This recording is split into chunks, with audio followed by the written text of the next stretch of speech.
waxaa maanta magaalada dhuusamareeb ee soo gaaray laguna soo dhoweynayo xubno ka tirsanaa guddiga caleemasaarka madaxweynaha iyo madaxweyne ku-xigeenka dowlad goboleedka galmudug kuwaas oo dhowaan la magacaabay waxaana hogaaminayay guddoomiyaha guddigaasi iyo ku-xigeenkiisa.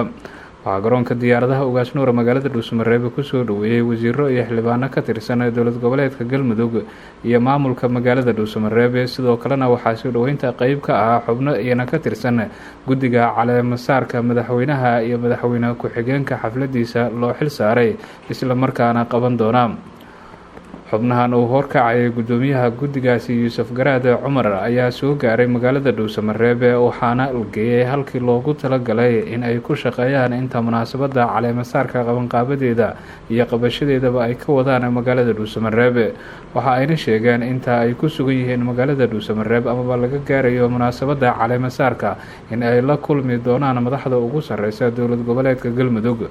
dhanka kale maamulka magaalada dhuusamareeb ayaa waxa ay ballan qaadeen in xubnaha guddigani ay la shaqeyn doonaan maadaama munaasabadan caleemasaarka lagu qabanayo magaalada dhuusamareeb ee caasimada dowlad goboleedka galmudug. guddigan qabanqaabada iyo qabashada xafladda caleemasaarka ayaa dhowaan waxaa magacaabay madaxweynaha dowlad goboleedka galmudug mudane axmed cabdi kaariye qorqoor iyadoona sidoo kale magaalada dhuusamareeb laga dareemayo qabanqaabada munaasabada caleemasaarka oo la filayo dhowaan inay ka dhacdo magaalada dhuusamareeb inkastoo guddigu weli uusan shaacin waqtiga rasmiga ah ee la qaban doono. maamulka magaalada dhuusamareeb ayaa waxa ay sheegeen inay u diyaar garoobayaan ka qeybgalka munaasabadaasi caleemasaarka madaxweynaha iyo madaxweyne ku-xigeenka dowlad goboleedka galmudug. maxamed cabdi maxamed, warbaahinta qaranka, dhuusamareeb.